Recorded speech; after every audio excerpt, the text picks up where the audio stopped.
हरिः ओम श्री गुरुभ्यो नमः. सर्व साधकांना माझा विनम्र नमस्कार. साधको,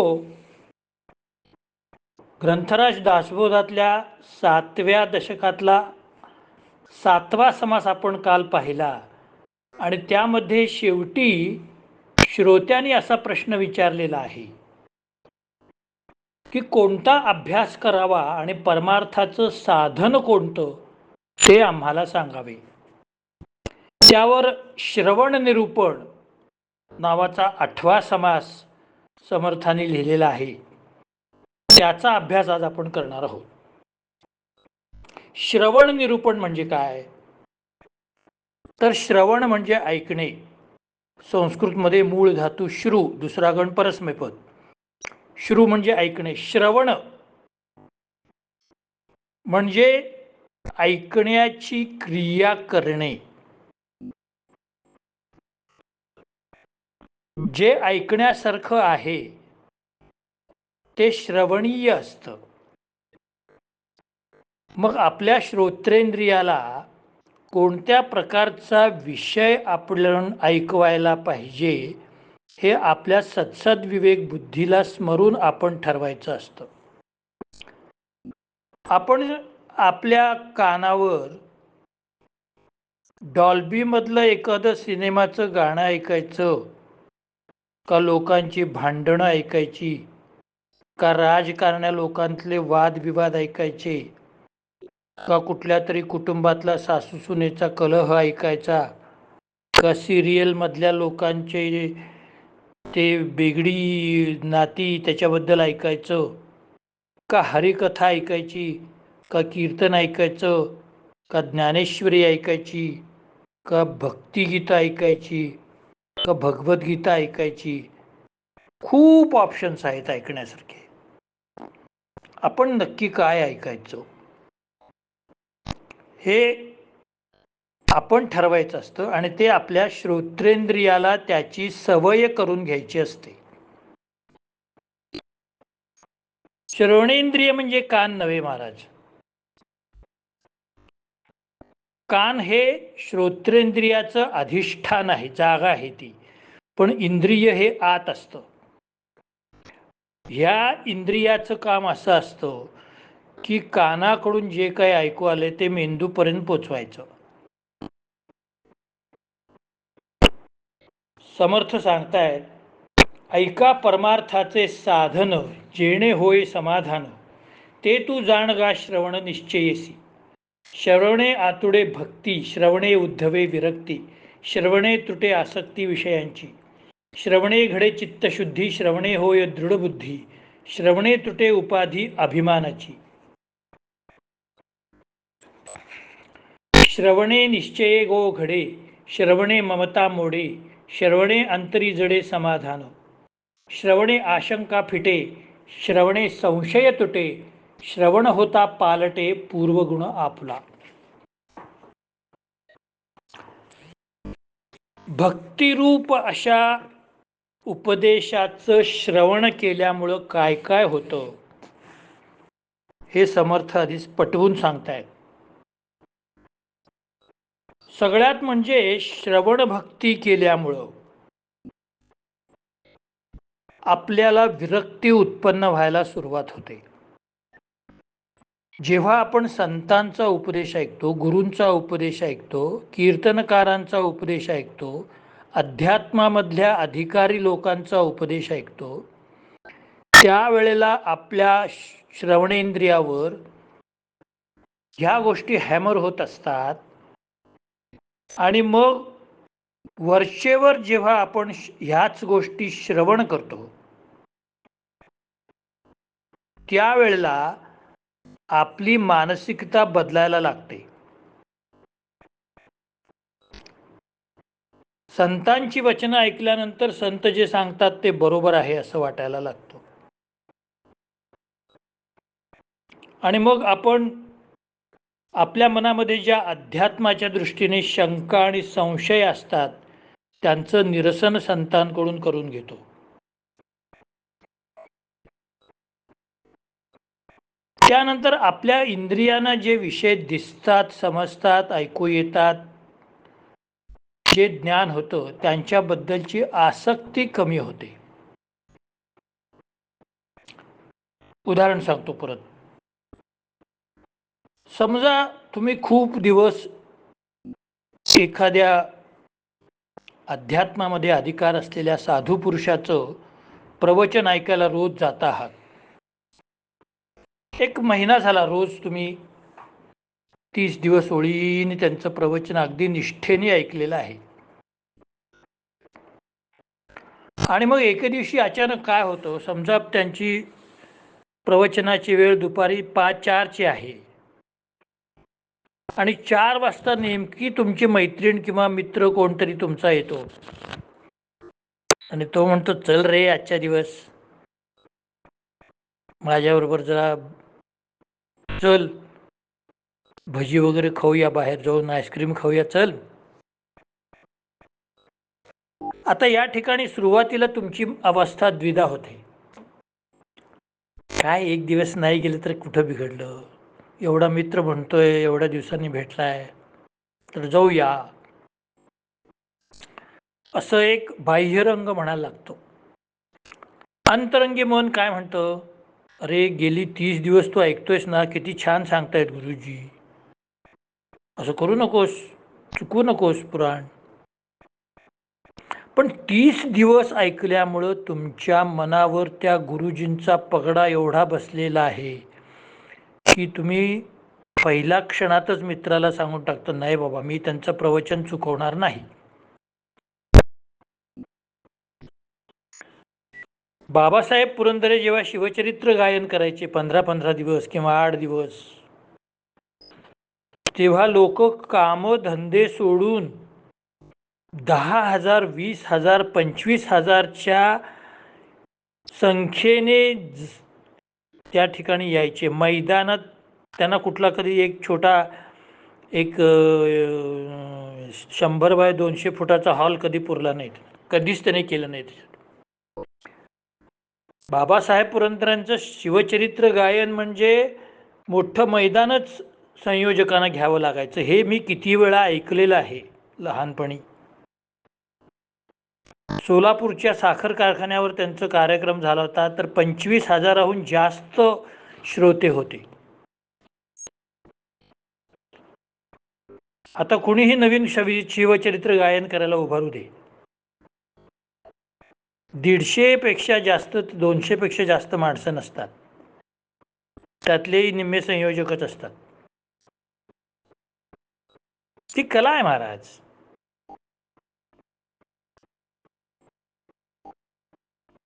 उगीच कुणी उठायचं, मी इतिहास संशोधक आहे, मी अभ्यास केला आहे, आणि मग कुठल्या तरी गोष्टी सांगत बसायचं.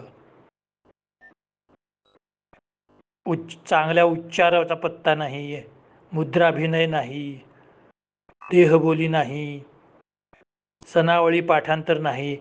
बाबासाहेब पुरंदरेंचे प्रत्येक सण, प्रत्येक दिवस शिवाजी महाराजांनी कुठं पाऊल ठेवलं इतका त्यांचा अभ्यास होता.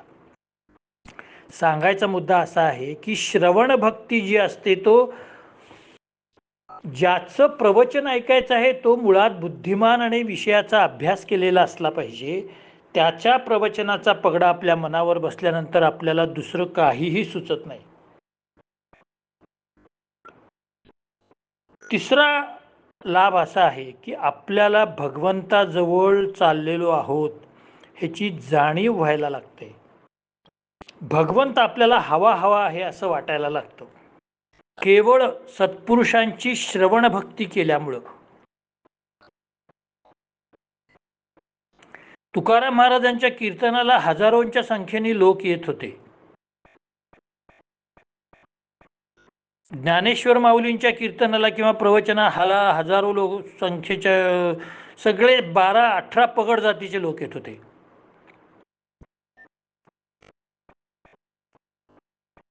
नामदेव महाराजांच्या कीर्तनाला येत होते.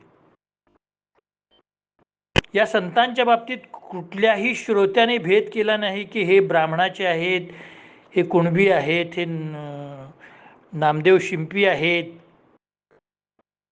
नरहरी सोनार आहे, सावता माळी आहे. सगळ्या जातीचे पांडुरंगाचे भक्त आहेत.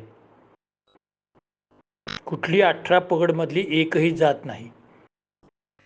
ज्ञानेश्वर ब्राह्मण, एकनाथ महाराज ब्राह्मण, तुकाराम महाराज कुणबी, नरहरी सोनार, गोरा कुंभार, नामदेव शिंपी,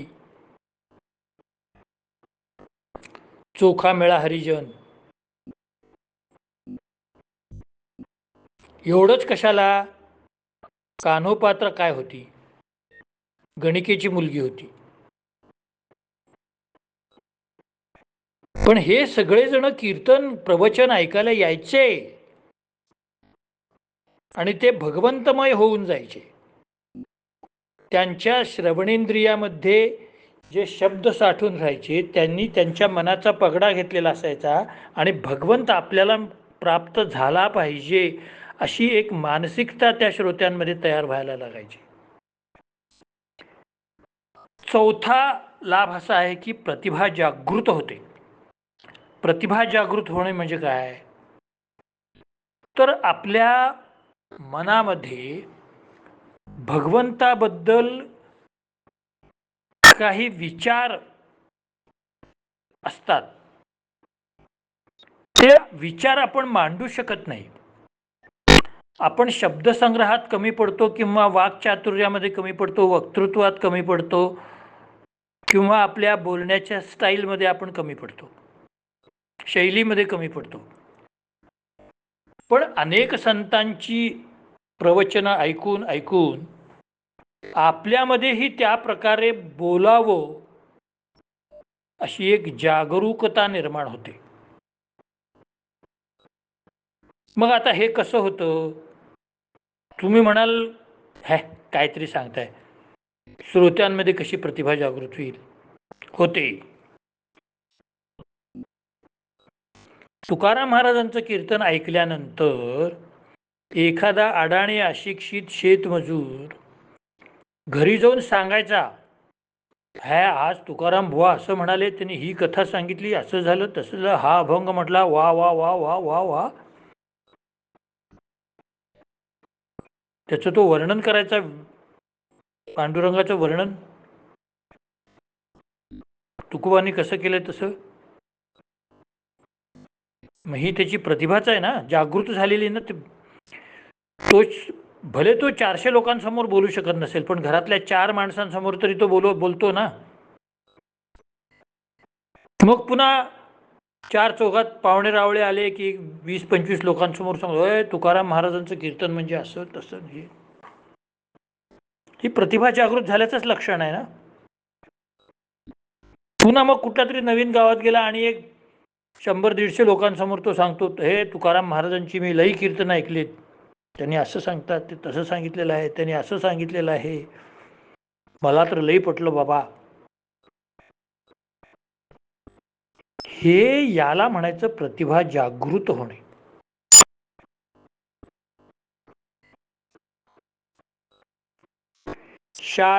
कॉलेजमध्ये प्राध्यापक शिकवत असतात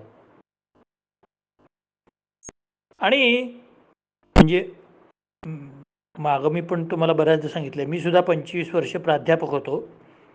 आम्ही विद्यार्थ्यांना काही प्रोजेक्ट करायला देत होतो, काही प्रकल्प तुम्ही करायचे, आम्ही फक्त आयडिया सांगणार.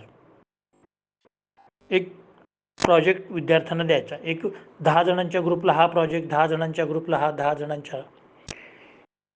अतिशय उत्कृष्ट प्रकारे प्रोजेक्ट तयार करायचे विद्यार्थी.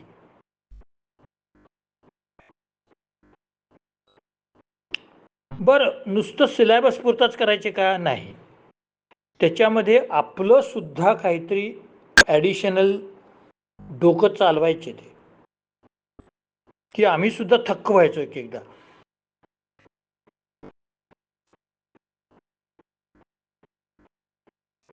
ही त्यांची प्रतिभा जागृत होते आणि मग ती प्रतिभा कार्यरत होऊन असे काहीतरी प्रयोग करायला लावते. फक्त ते स्फुल्लिंग असतं, ते कुठेतरी चेतवावं लागतं. जशी निखाऱ्यावरची राख फुंकल्याशिवाय त्यातलं तेज दिसत नाही, तशी ही श्रोत्यांमधली अज्ञानाची राख फुंकली पाहिजे आपल्या वचनाने, मग त्यांच्यामधली सुद्धा प्रतिभेचं तेज जागृत व्हायला काही वेळ लागणार नाही. आमचा शेतावर काम करणारा सावता माळी कधी शाळेत गेला नव्हता, पण तो कांदा मुळा भाजी तैशी विठाई माझी. काय महाराज, किती सोपं तत्वज्ञान आहे, पण किती अर्थपूर्ण आहे. जसं कांदा मुळा भाजी पिकवणं हे माझं कर्तव्य आहे, त्या कर्तव्यामध्येच मी देव मानतो. स्वे स्वे कर्मण्यभिरतः संसिद्धीम लभते नरः. भगवान श्रीकृष्णाने संस्कृतमध्ये सांगितलं, आमच्या सावता माळ्यांनी मराठीत सांगितलं. कांदा मुळा भाजी तैशी विठाई माझी. वरवर बघायला हा अभंग आपल्याला अगदी साधा सोपा वाटतोय. खोलात गेलात तर महाराज,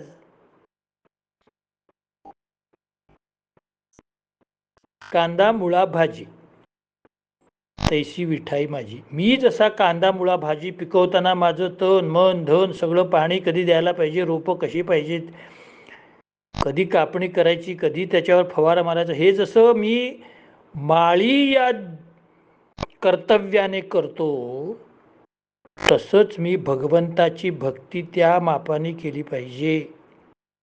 एवढं गूढार्थ सांगितलं एका वाक्यात.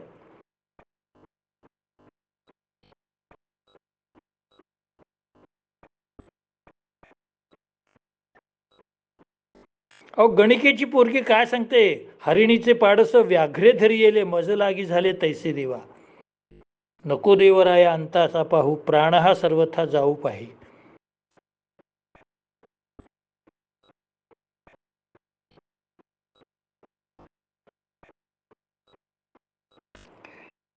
ही प्रतिभा जागृत होण्याचं लक्षण आहे. आणि 5वा लाभ सांगतात, मन एकाग्र करण्याची कला अवगत होते, साध्य होते. तुकाराम महाराजांसारखे लोक जर कीर्तन करायला लागले तर इकडं तिकडं पाहावंच लागत नाही. नाचू कीर्तनाचे रंगी नामदेव महाराज आमचे म्हणतात, ज्ञानदीप लावू जगी नाचू कीर्तनाचे रंगी.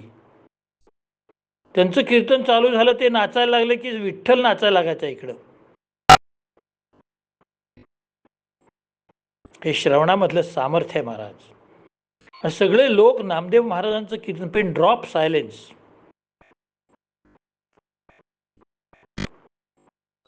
4-4 तास कीर्तन चालायची महाराज पूर्वी, 3 तास तरी नक्की. आता आपण साधा 2.5 तासाचा सिनेमा बघायला जातो, त्याच्यामध्ये इंटरव्हल असतो, मग आपण ते पॉपकॉर्न घे, वेफर्स घे, सामोसा घे, सुरू आवाज कराम कुडूम करम. आपली एकाग्रता होतच नाही. त्यात मध्ये मध्ये बडबड.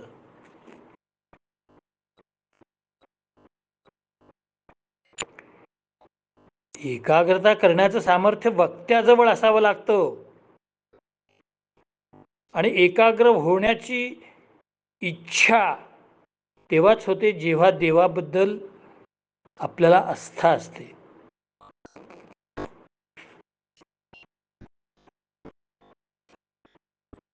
श्रवण भक्तीमुळे चित्त शुद्ध होतं आणि अभिमान निघून जातो आपला. श्रवण भक्तीमुळे ज्ञान वाढतं. आपल्याला काय सगळंच माहिती असं नसतं. काही लोकांकडनं बहुश्रुतता ज्याला आपण म्हणतो, अनेक लोकांचं ऐकावं. ज्ञानेश्वर माऊली काय सांगतात ते ऐकावं, तुकाराम महाराज सांगतात काय ते ऐकावं, नामदेव महाराज काय सांगतात ते ऐकावं, गोरा कुंभार काय सांगतात ते ऐकावं.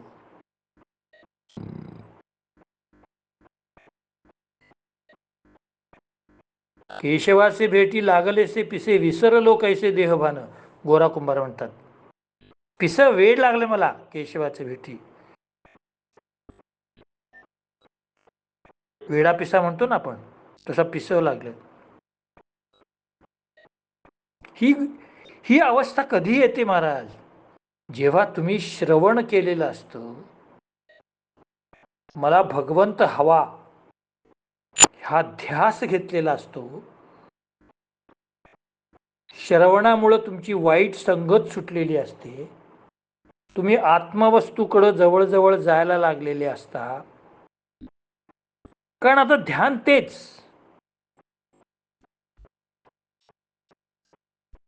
जो माणूस नियमित कीर्तन प्रवचनाला जात असतो तो कधीही रिकामा बसत नाही. सदा त्याच्या तोंडामध्ये रामकृष्ण हरी, विठ्ठला विठ्ठला काहीतरी असतं. नारायण कृष्णा कृष्णा, राम राम राम, काहीतरी त्याच्या तोंडात सतत असतं. जसं तंबाखू खाणाऱ्या माणसाच्या तोंडात कायम तंबाखूच असतो, ते व्यसनच हो, ध्यास असतो. एक एक तासाला गोळी आहेच आत. तसा हा ध्यास, परमेश्वराच्या नावाचा ध्यास लागल्यानंतर सारखं नाव तेच येणार की, यायलाच पाहिजे. आणि येतं, आपोआप येतं ते. कीर्तनाचे आम्हा लागले वळण. नामदेव महाराज म्हणतात, काय करणार मी, मला कीर्तनाचं वळण लागलं बाबा, ते केल्याशिवाय मला चैनच पडत नाही. आता आमच्या इथं सांगलीमध्ये एक कोटणीस महाराजांचं घर आहे आणि एक गावातले केळकर महाराज म्हणून आहेत, त्यांच्याकडे रोज कीर्तन असतं, रोज 12 महिने 24 तास. संध्याकाळच्या वेळेला रोज एक कीर्तन असतं.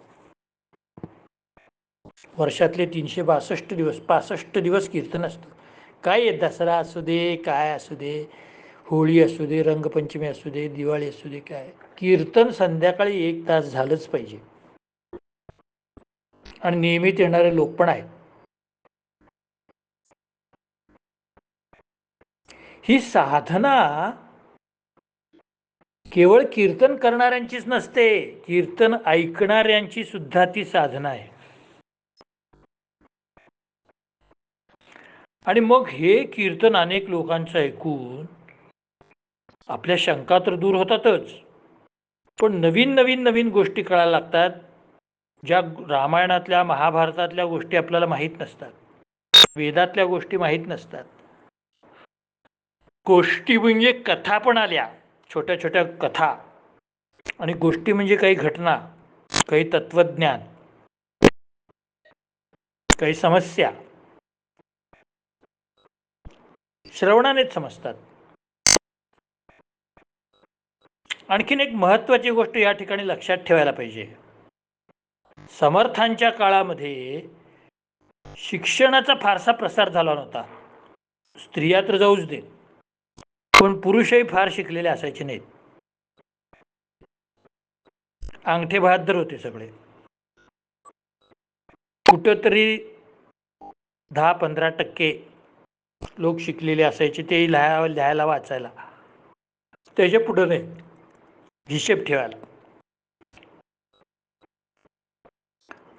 मग ह्या लोकांना ग्रंथ तर वाचता येत नाहीत. ज्ञानेश्वरी दिली समजा, कारण ज्ञानेश्वर महाराजांचा काळ हा रामदास स्वामींच्या कितीतरी अगोदरचा आहे. तुलसीदासांचं दिलं, सूरदासांचं दिलं, कबीरदासांचं दिलं, मीराबाईंचं दिलं, ज्ञानेश्वर महाराजांचं दिलं, अभंग दिले तुकाराम महाराजांचे. काही उपयोगच नाही ना, वाचता येत नाही तर काय करणार ते घेऊन. त्याच्यापेक्षा श्रवण भक्ती जर त्यांनी केली या सत्पुरुषांची, तर परिणाम तोच आहे ना.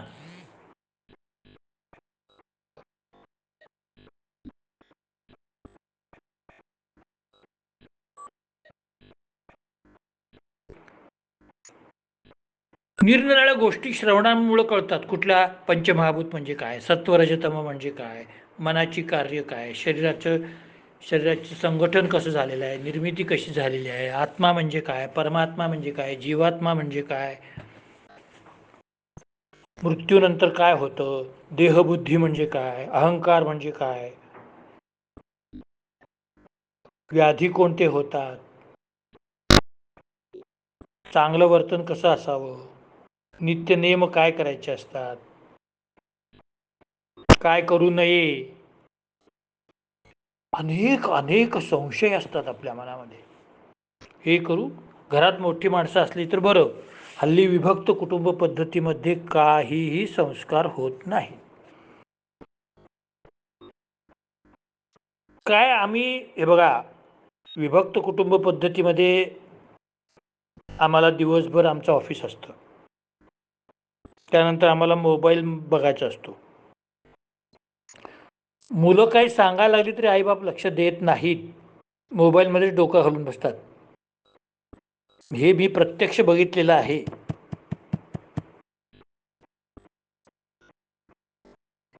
माझ्या नातेवाईकांच्या घरी गेलो होतो, तर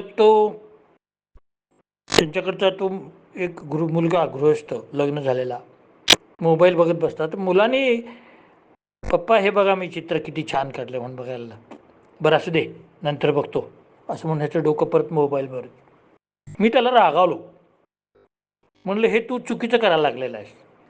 तो कौतुकाने दाखवतोय तुला, बरं बाबा छान काढलंस किंवा हे असं काढ, एक दोन शब्द तरी तू बोलायला पाहिजेस.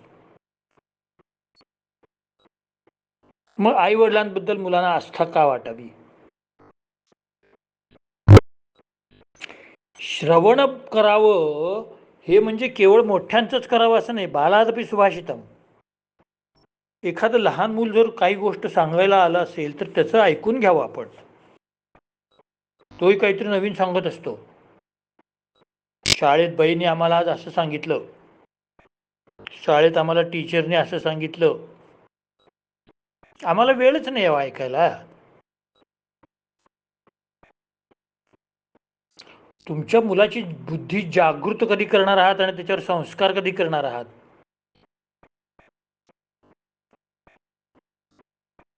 तुम्ही त्याला श्रवण भक्ती शिकवली पाहिजे. तुम्ही बोलणार नाही तर तो श्रवण काय करणार. त्याने तुम्ही बोललेलं त्यांनी श्रवण करायला पाहिजे अशी मानसिकता तुम्ही निर्माण केली पाहिजे.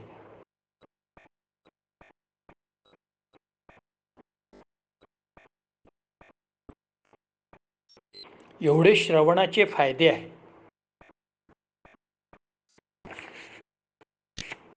ज्ञान वाढतं, एकाग्रता वाढते, प्रतिभा वाढते, आपण देवाजवळ स्वस्वरूपात चाललेलो आहोत असं वाटतं, अहंकार नष्ट होतो, देहबुद्धी नष्ट होते, प्रपंचापासून आपण हळूहळू दूर जायला लागतो, देहभान हरपतं महाराज.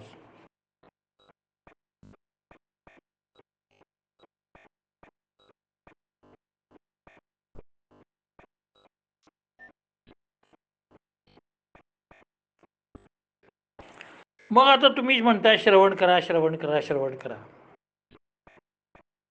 श्रोत्याचा पुढचा प्रश्न आहे की महाराज ठीक आहे, आम्ही तुम्ही सांगितलं श्रवण भक्ती सगळ्यात सोपी आहे, काय करायला लागत नाही, नुसतं जाऊन बसायचं.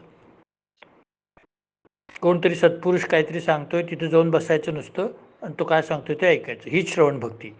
बरं तुम्ही सांगताय आम्हाला ही श्रवण भक्ती अशी करा म्हणून, पण आम्ही कुणाचं श्रवण करायचं. किंवा आम्हाला वाचता येते बाबा, तर आम्ही ग्रंथ कोणते वाचायचे हे पण आम्हाला सांगून टाका.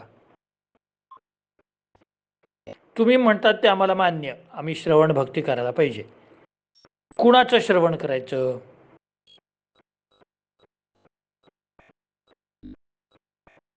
आम्ही श्रवण करावा अशी योग्य व्यक्ती कोण आहे ते पण सांगा. आणि आम्ही आता ग्रंथ वाचायला सुरुवात करणार आहोत. श्रोता सांगतो, विचारतोय, समर्थ आम्ही आता काही ग्रंथ वाचायला सुरुवात करणार आहोत. ऐकलं आम्ही, श्रवण भक्ती झाली आमची बरीचशी. आता ग्रंथामध्ये अजून काय काय दिलं, ह्याच्यापेक्षा वेगळं दिलंय का, अजून काय ॲडिशनल काय दिलेलं आहे का. त्यालाही समर्थ उत्तर देत आहेत महाराज. आळशीपणा, आळसाचे संरक्षण, परमार्थाची बुडवण या कारणे श्रवण केलीची पाहिजे. आता श्रवण कैसे करावे, कोण्या ग्रंथास पाहावे, पुढले समासे आघवे सांगिजिली. श्रवण कुणाचं करायचं, कसं करायचं, कोणता ग्रंथ वाचायचा हे पुढच्या समासात सांगतो. म्हणजे 7व्या दशकातला 9वा समास श्रवण निरूपण हा आपण उद्या पाहणार आहोत. जय जय रघुवीर समर्थ.